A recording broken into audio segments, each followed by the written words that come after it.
Welcome to the 26th episode of the second season of The Pulpiteer. I'm your host, Eric Hepburn, and I'm glad that you're joining us today. Today we're doing a special edition of the podcast on Griefwork.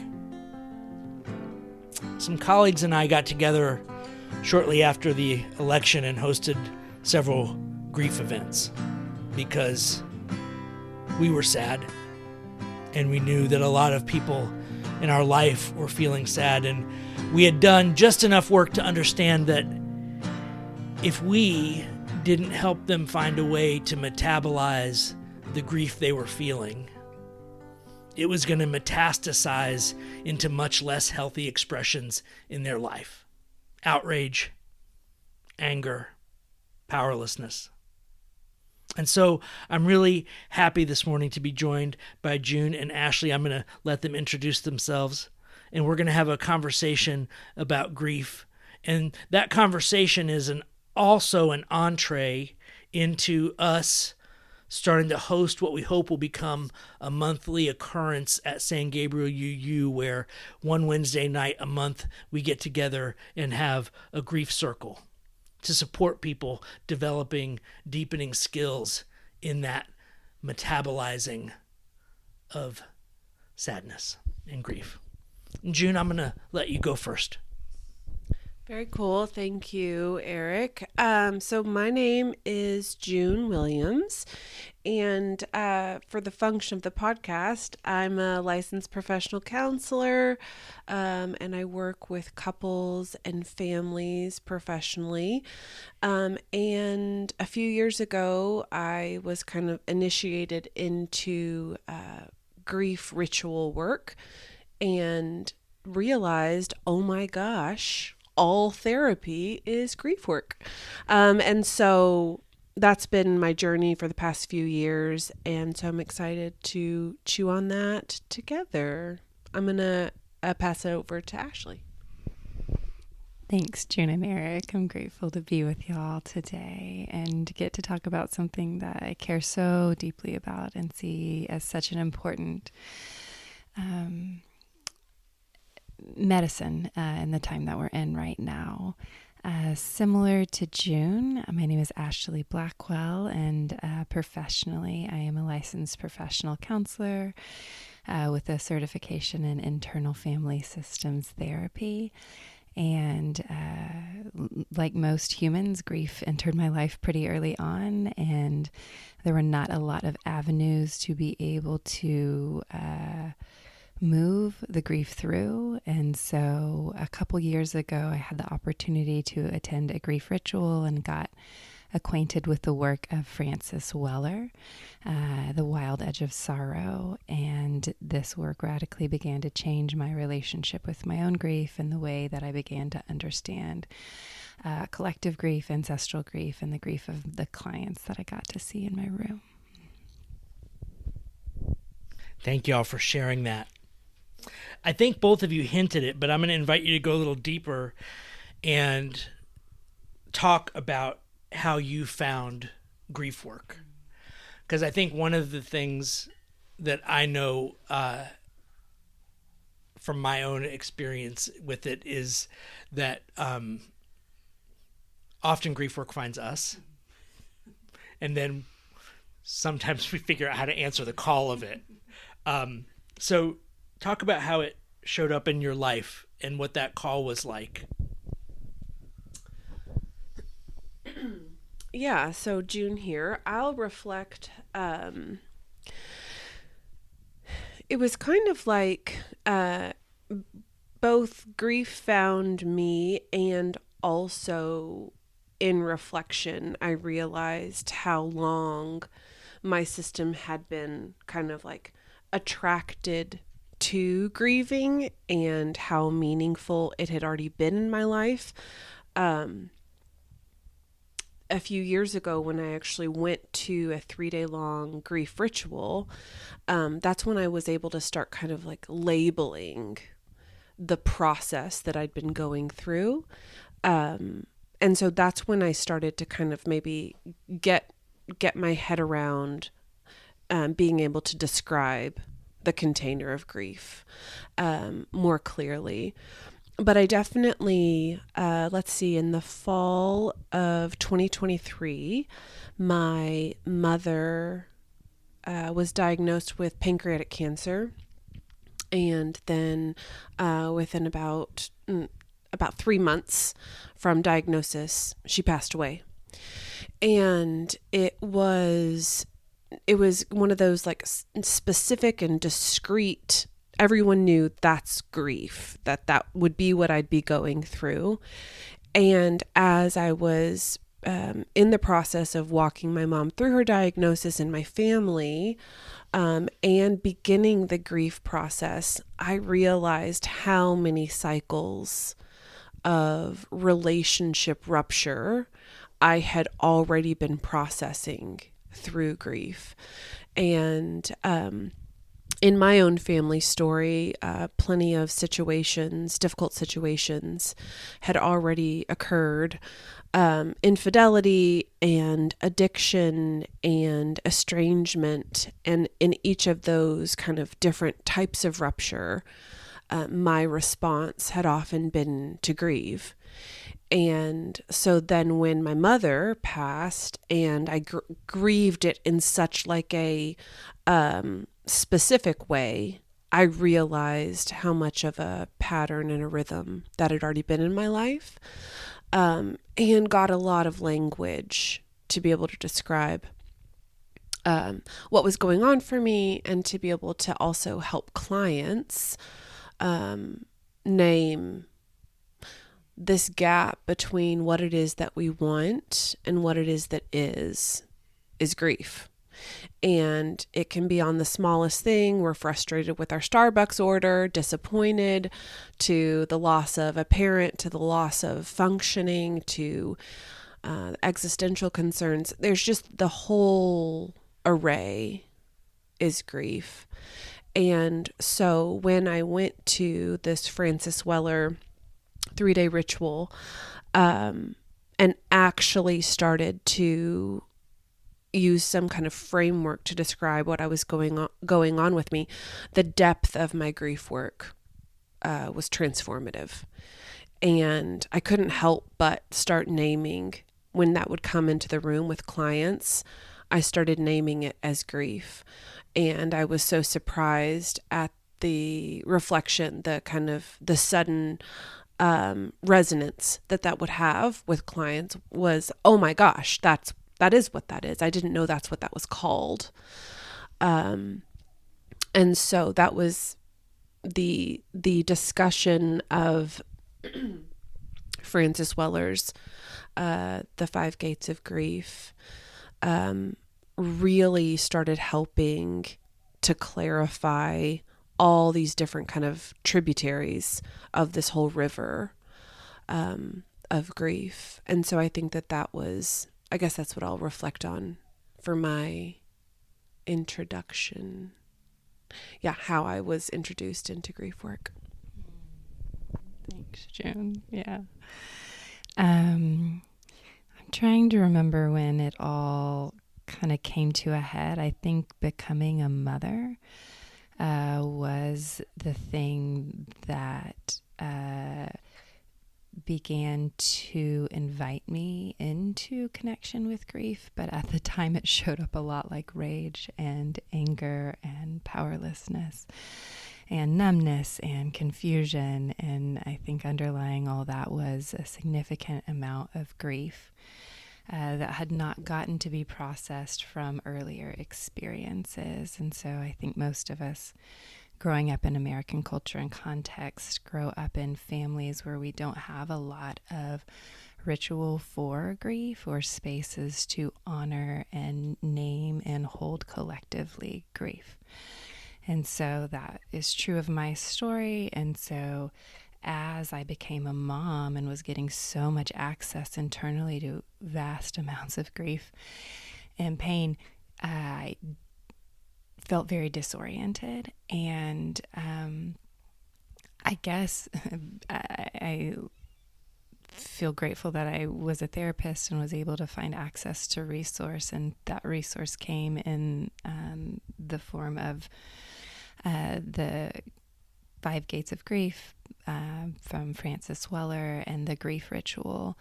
And just the experience of having grief named and welcomed and invited was life-changing for me, because so much of what my body had held was a belief that grief is to be repressed, is to be perfected, is to be minimized. And so I think that really allowed me to step so much more into an authentic expression of myself in the world, because it was like I was finally able to welcome home or invite in all aspects of my experience. And then a lot of that has, transformed since attending the grief ritual into more holding for collective grief, for even seeing the ways that grief, actually for me, and I think for all of us, is kind of a remembering of a way that I think, our ancestors had these means of digesting grief in ritual spaces that we're just so disconnected from now. And so I'm seeing it more as a remembering of a tool that my ancestors had that I'm now getting more access to. Thank you both for sharing.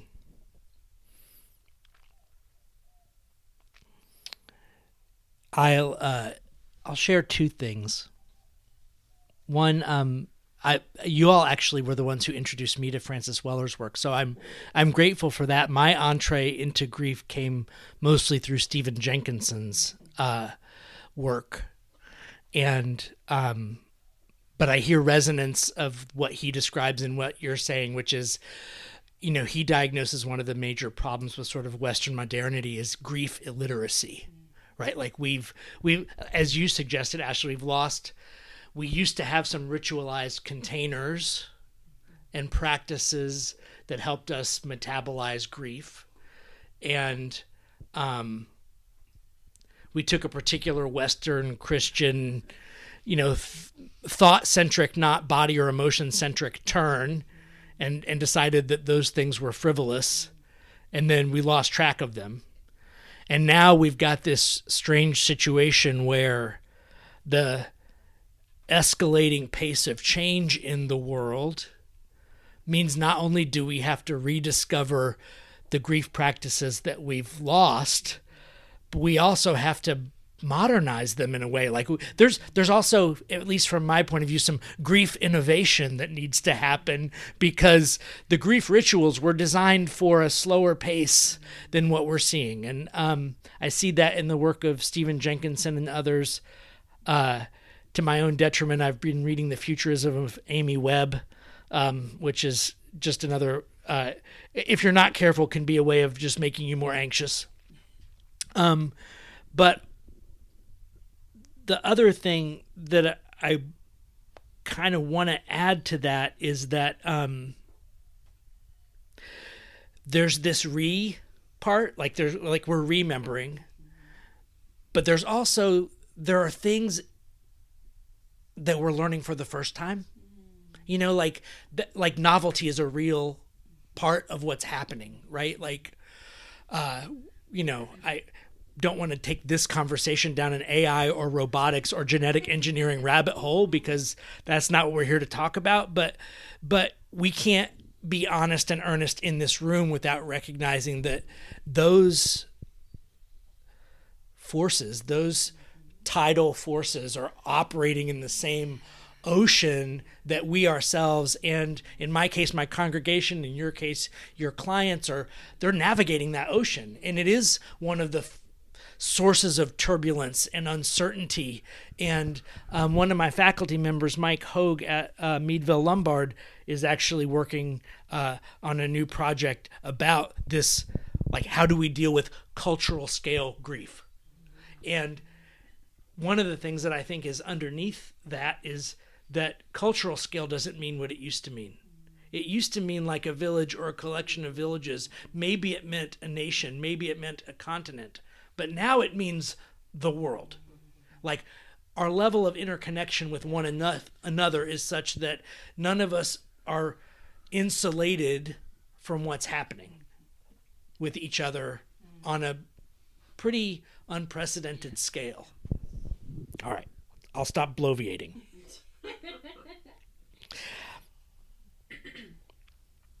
So I think that my next question, you guys have touched on a lot of the things that I've had written down as notes to myself, but I think you've talked about your experience as a human being and grief in your life. But I also would like us to unpack what we're seeing in the people who we serve and collaborate with. Like, what are we seeing as patterns among the people we serve that make us have this shared belief that something like a grief circle might be necessary in this time? Ashley, we'll start with you this time. Yes, thank you. Well, and I'm feeling a desire to share a little bit of the story of Francis Weller and how he came about his connection, if that feels all right. It's kind of some context to hold the question. And I may not get every detail right, but this is the general story that I've been told was Francis Weller received his training from Sebamfu Maladome. Okay. And she was a elder in a community in Burkina Faso. And the story that I recollect is that some Westerners had come and had taken some of the children from their community. And the response of the community was that only individuals that are so congested with grief could commit, a crime like this or of this nature. And so they went about the work of almost becoming missionaries of grief rituals and trying to help support others in offering the community that the resource that their community had for moving grief through, so that it did not get congested, so that it did not get congealed, and so that hearts were soft enough to be tender enough to recognize the humanity in every being, I guess human and beyond human.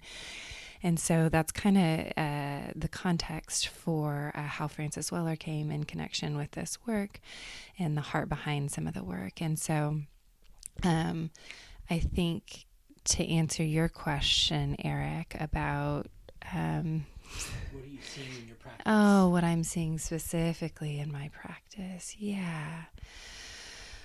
Whew. Mm-hmm. Yeah, the world is heavy right now. Yeah, and people are feeling the weight of that. And I think that is happening, as you had already mentioned, in such a global way, and the access to the information that we have is so great that a lot of the resources that we have built to help us manage it are getting outpaced. And so we are needing to create, one of the things we talk about in Griefwork is allowing the container to be bigger than the grief. And so what I'm seeing in my room, honestly, what it's showing up as a lot right now is rage, and anger, and overwhelm, and some collapse. And so I think because of the collective nature of the grief, I think a therapeutic space is obviously an excellent container to help hold and support that. But I do think we need more public and collective spaces to hold the collective grief that we're experiencing right now. I don't know if I answered that fully in the way I want to, but... Yeah, absolutely. So I did want to... actually, Ashley and I went to the same grief ritual, and so we're introduced to this kind of specific lineage in that setting. And so I'll just read a sentence just to kind of make sure we got all the details correctly. This is about the same grief ritual. They continue to host them, which we can put maybe offer Eric a link that he could share if anyone's interested on these ongoing grief rituals. But the weekend was facilitated by experienced grief mentors who were apprenticed in the grief ritual tradition of the Dogara tribe, as brought to the United States and shared by Maladoma and Sebonfu Some.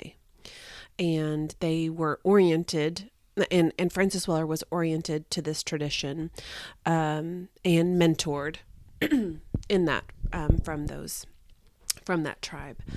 And so I do want to, that's one of those things that the lineage of this ritual work is really important.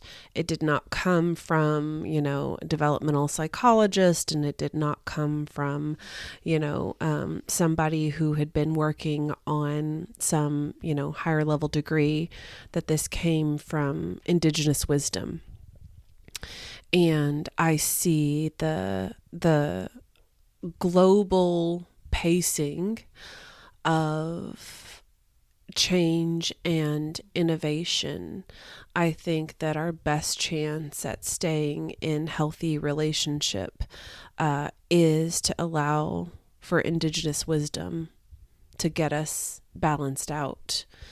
And so that lineage is just, it's such a powerful reminder of the power and value of our ancestors, that I think that we can end up really, I know I am often stay very disconnected from. To your good question, Eric, as far as what I'm seeing in the room is I say people start to pregame me, and I'll walk in, someone will come in, I'll run to the restroom, walk into my therapy room, and they're already on the couch crying. They got started without me. And it's just waves, there's just so much. And often it's, work was hard, or family life is hard, or whatever. And, anxiety is a condition looking for content. And so our nervous system feels dysregulated, and it's very good at sending scouts out and finding what it's, air quotes, about.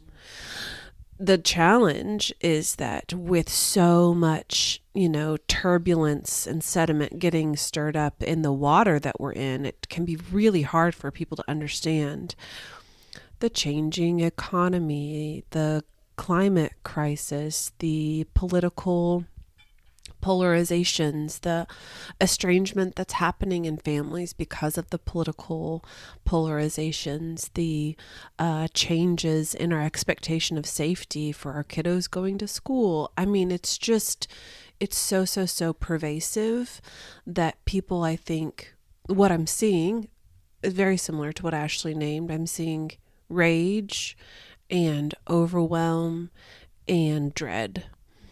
And I think that Griefwork has an incredible capacity to do that thing, to make the resource bigger than the pain. And like I don't know if anything else can, in that many times, people will come in with a relationship struggle, and so we'll work on communication tools, or they'll come in with a parenting challenge, and we'll talk about some regulation practices. The scale of the global dysregulation it's here. I mean, it's massive, and I think our bodies just cannot keep up with it using the regular tools that we have at our disposal. I've heard it said, we can't use the same tools to get out of a situation that we use to get into the situation. And that seems very clear that this is unprecedented, what our bodies and minds and souls are needing to process. And so clients, I think I feel grateful that I have a few years of lead time to have learning how to digest such massive amounts of material, so that when I have a client come in wide-eyed, like, what the do I do with all this in my body? Then I say, oh, I'm so excited. I'm so glad you asked. I actually have a way we could talk about this. That's called grief. And so it's kind of it's a delightful tool to share. And there are many people who have no reference point for it. And the way their family handled it certainly didn't model much for them. And so, yeah, I'm seeing it in almost like a bewildering. People come in a bit bewildered by what is this that's happening in my body, and being able to name some of it and talk about some ways that we could actually move some of it through, digest some of it, so not all of it has to sit right there on their chest. I think has been a relief to know that this isn't just only to be endured, which I think can bring hope given the layers of what we're handling. Yeah. Thank you both for sharing that. Yeah, I'm glad that you used the phrase pregame, because it brought up for me, we of course were pre-gaming before we started recording. And one of the things that I shared with y'all was that I went to a memorial service on Saturday for the Reverend Meg Barnhouse, who was my minister for 11 years. As I was driving to the memorial service, I had this moment, and I can only liken it to the moment when you're swimming in the ocean and you accidentally get a mouthful of water, right? But it's panic inducing, right? Like the moment when the water is in your mouth and some of it's in your lungs and there are waves, and it's not like you're not in the middle of a calm lake, but there's some choppiness and there's some wind, and you're like, I just swallowed water. I hope that wasn't too bad a mistake, right? But I had this moment, and I was like, and the story that my brain told myself in that moment was, I'm drowning in grief. And it only took a few minutes, but a few minutes later, I was able to realize, no, you're just swimming in it. And that's a really different thing. Like if the story we tell ourselves is, I am drowning in this, then panic is the right reaction, right? Like panic is, oh, I'm drowning. No, for real, you guys, I'm going to die. I can't handle this. I don't know what to do. But it is like swimming, right? There's risk involved. Every once in a while, you get a bad mouthful of water. There is calm water and there's less calm water. There's water that if you accidentally swallow some hurts less. And then there's some other kinds of water that when you swallow it, it's like acid down your throat and lungs, and you're like, ugh! So, like it has all that nuance. But for me, having been doing this work for a little while, although not in the same tradition that you guys are practicing, the moment where it was like, oh, no, I'm just swimming in it. And when we swim, we learn how to swim better, right? Like it's the practice thing that we talk about, right? Like no matter what skills we're building with ourselves or our clients or our congregations, right? It's like, well, it's not going to get better unless you practice. So if you wait to think about this until the next time you see me, you're going to be at the same level. So when it shows up for you, you might want to practice some of the things that we're talking about in the interim, because they're practices.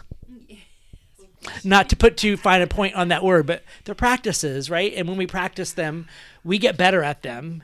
And they also do whatever they do, right? Like they metabolize the grief so that we can experience our sadness and it doesn't metastasize into rage. I won't spend any time in this rabbit hole, but I will skirt its edges and acknowledge its existence, which is one of the main problems that I'm having in my social justice work as a minister these days, is showing up to protests that are all metastasized rage. Because it is, from my point of view, it is a perpetuation of the very system that those folks claim to want to undo or grow past. We got here because we didn't know how to be sad in a time for sadness, and we couldn't metabolize our grief, and it metastasized into rage and anger and blame and scapegoating. And so when the people in power are scapegoating immigrants, and you show up and then scapegoat them for scapegoating immigrants, you are in some deep way reproducing the cycle of violence. I ran across, I don't know if y'all follow Marshall Rosenberg. He wrote, he came up with nonviolent communication. So he took sort of satyagraha stuff from Gandhi and others and developed this communication strategy. And he has a great quote, and he says, you're allowed to feel whatever you need to feel, but the moment you blame another human being for how you're feeling, the violence has already begun. And that's, for me as a minister interested in social justice work and trying to engage on that front these days, that really landed as super salient to me for like, why is this grief work so critical right now? And it's because we need to show up to these protests, for instance, these anti-ICE protests. We're, as Brene Brown likes to say, shame is not a social justice tool, right? Like, we don't need to demonize the people who are doing bad things. We need to invite them back into humanity, which we can't do while we're sitting in rage-filled, impotent, rage at them. That's just gonna, we know what happens to people's turtle shell when we do that to them. They hunker down and they get their defenses up. And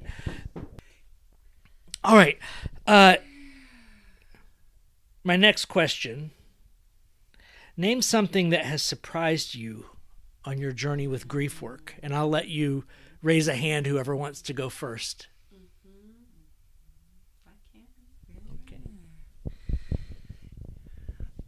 I think as someone who grew up in our culture in a family that thought grief was really only able to overwhelm you and too big to hold, I think so much has surprised me on the journey.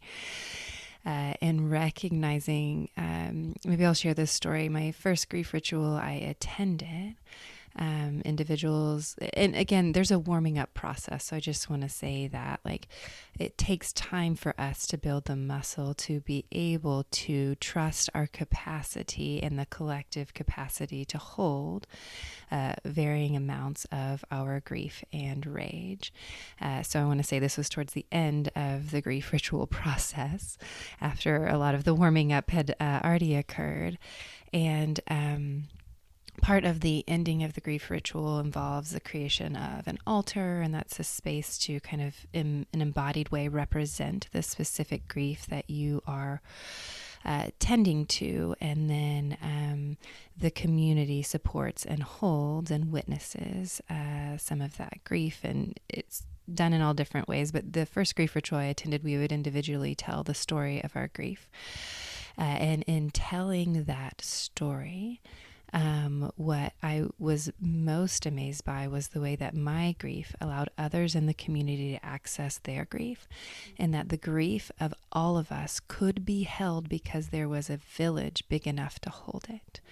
And that was so different than my earlier experience when my whole family was going through grief and there was not village to help hold the grief.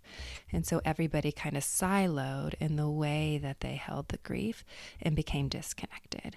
And so the reality that grief could actually be a resource for deeper connection and be held by the community was really mind-blowing for me. I think I could share a lot of things, I guess, about what I've been surprised.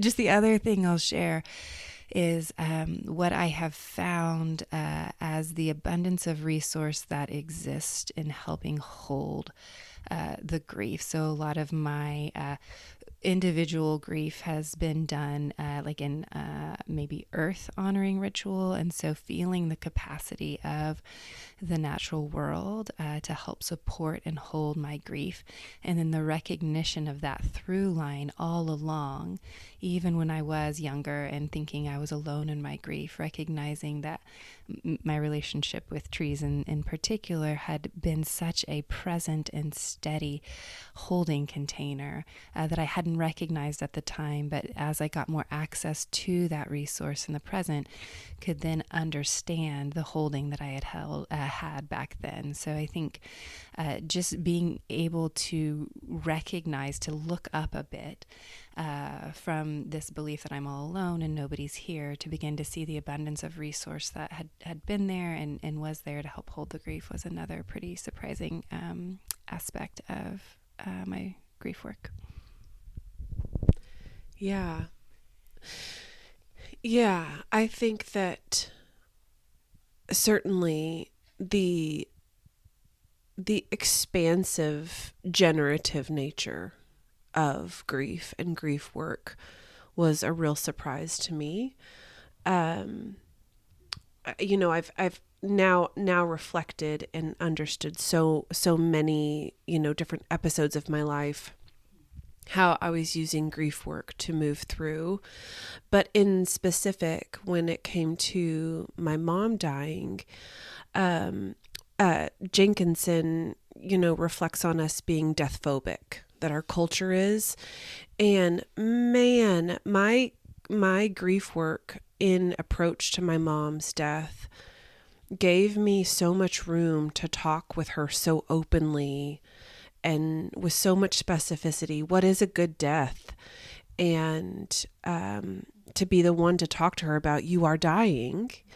And those things, they're so rare to step into deep conversation with somebody about their death and to be the one that lets them know that they are dying. Many times that does not get to happen in a family. And so I think that my container and my capacity for grieving has just continued to grow in each iteration of a new kind of pain. My container and my capacity to handle difficulty and my capacity to grieve my way through into gratitude continues to grow. There's this, I heard a TED Talk, a developmental psychologist, reflecting on a tool that's really important in parenting. And she says, you don't need, kids that feel like everything's going to go okay. You want kids that feel like they have a really high sense of handleability, their sense that there is this difficulty coming and I can manage it. I will figure out either how to grow my container internally, relationally, with my community. I will expand my resources until I get to the point where then I feel like, yes, I can manage this. And I think that grief does that so profoundly. And then the other surprising thing is then what can actually come up from inside you that is hard to get access to sometimes is joy and gratitude, right? It's almost like they are sediment that's sitting at the bottom of the lake. And unless you stir them up with grief, the deepest versions of both joy and gratitude, I have not ever experienced anything as potent as those, then after an episode of grieving. And I think that as things are unsteady and unstable, and there are things that feel overwhelming and scary, the need that we have, not for happiness, but for joy and gratitude, I think increases. And I think our willingness to regularly access grief, I think, is a big part of what then gives us access to those other super important resources. And so I think that's something I've been surprised by, is how connected grief and gratitude have ended up being for me. Yeah. So I also follow the work of Martin Prechtel, and he has a wonderful book called The Smell of Rain on Dust, which I think might be my favorite poetic book title of all time because it's just fantastic. But one of the surprises that happened to me was before I found Griefwork, I was in a space for several years where I was like really trying to understand my lack of access to my own joy. Like I could tell that it was muted. I could tell that like I was like spending way too little time like in a state where I felt like really in touch with that deep, joyful aliveness. And so after I discovered Griefwork, I used to say out loud to people like, I discovered my lost joy hidden under a rock called grief. Right? Like that was my experience. Like, you know, very similar, June, to what you were expressing, you know, that like, oh, and then this whole complex of realizations started to happen for me about, oh, joy and sorrow are natural yin-yang expressions of love, and you can't dampen one. Like, you're not dampening only your sorrow or only your joy. You're dampening your love complex, and that's disconnecting you from everything that matters in your life, right? And so you're dampening it, and then you're like, why can't I feel it? And it's like, because you don't get to choose. Like, you don't get to choose to. It's the lie that we all understand about the Pollyanna thing, right? Like, the whole Pollyanna lie is, sorry, there's not only the sweet, there's the bitter, and you just don't get one without the other. But Martin Prechtel talks about also that, so he spins out from this core of love expresses itself as joy and sorrow to the human practices that we cultivate are grief and praise. So grief and praise match into, and very much in the way that you were speaking of gratitude, they become the human practices that we use to resonate these two dichotomous experiences of love. And Ashley, to come back to something you said about having a village, in Martin Prechtel's book, and this is a grief ritual that I have done, he says, if you don't have a village to hold your grief, go to the ocean, where all the collected tears of the generations await you. And so when I didn't have a community or a village to hold my grief ritual for my long postponed grief ritual for my mother, I went and fasted at the beach for 3 days. And Mother Ocean was more than enough container. So one of the things I liked about that is, I think some of us, because of the way that modernity disconnects us from one another and from ancestral practice and from ritual, we feel like, oh, there's no way to get it back. There's no place to start. So we're just out of luck. And so one of the things that I really appreciate about the ocean ritual is, well, until the oceans dry up, you have a place to start, right? Like, even if you are going to become the nucleus of a cell of new grief practice in your community or in your village, if that set of skills doesn't exist, go to nature and nature will teach you. And to me, that is both deep and profound and amazing. And I also feel so blessed that I got to experience that. Although I'm feeling equally blessed to be in this room with y'all. And so I think I'll turn us now to, I want to invite you to describe your aspiration or vision for this monthly gathering that we're in the early phases of planning. We're not sure how it's going to be yet. And I think it's good to say it's well and proper that we haven't overdefined what this is going to be, because it's going to be dependent on how we and the others who decide to come all show up on that first day, and then again on the second day.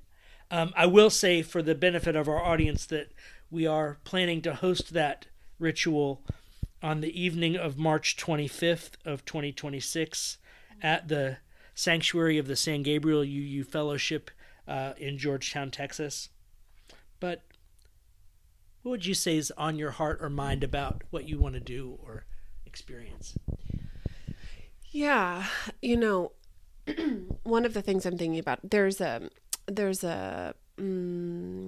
lyricist, and one of the things that she writes, Alexandra Blakely, I think it is, but in one of her songs, she says something to the effect of, the courage that it takes to love what death can touch, and which is everything. And I think that our willingness and ability to really be honest about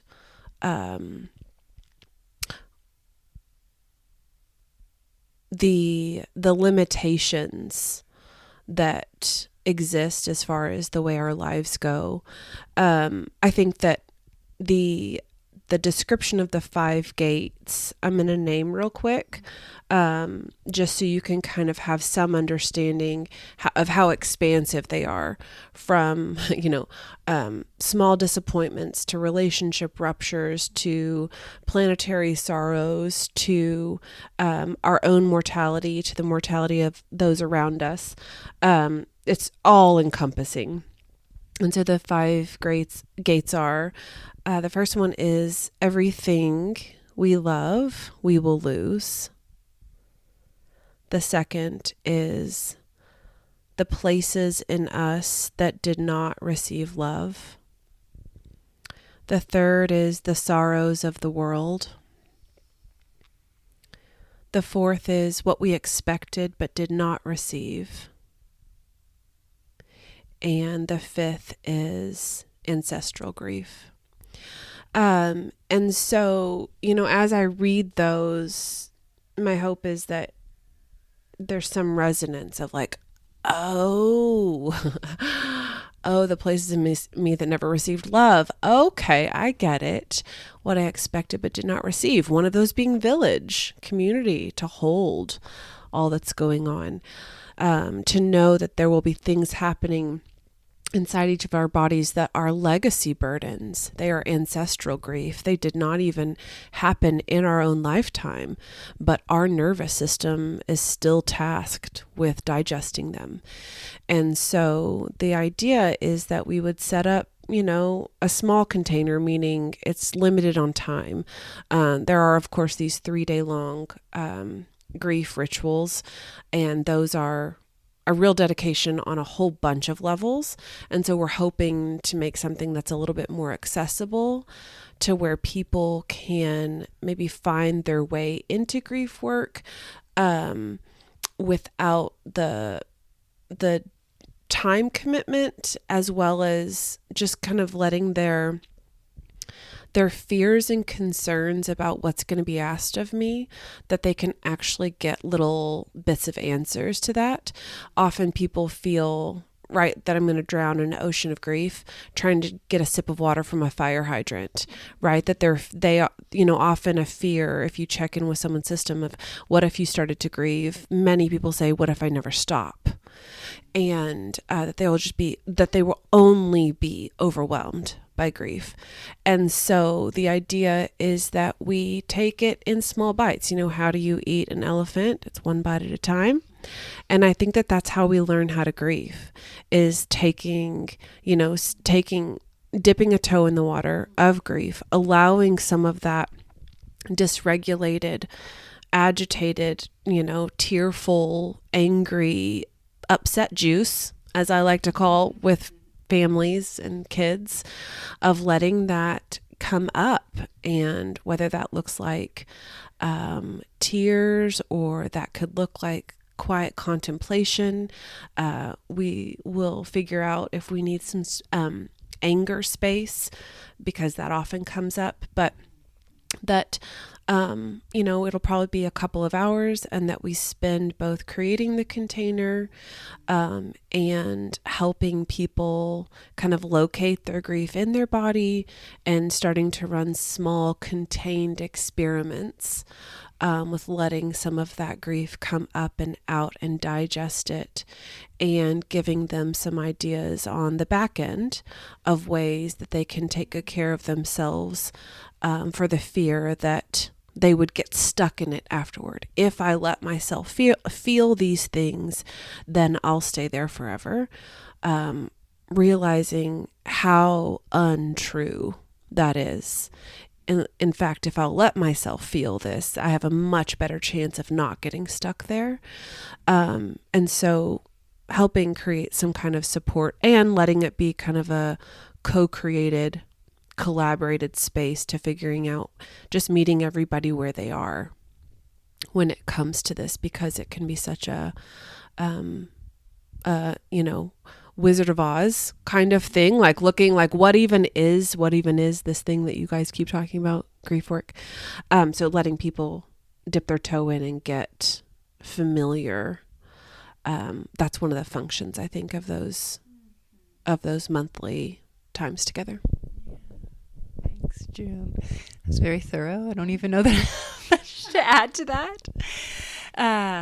I think I was inclined to maybe make a bold statement, like I want people to heal their relationship with grief, and learn how to grieve, because I think that's the medicine that a lot of people are looking for. And when I think specifically about the energy that is arising for a lot of people around what to do, how to be of service right now with all that the world is holding, I think about grief work as a big part of that. And I want to read a little bit from Francis Weller from a piece that he wrote called Vesseling the Wound.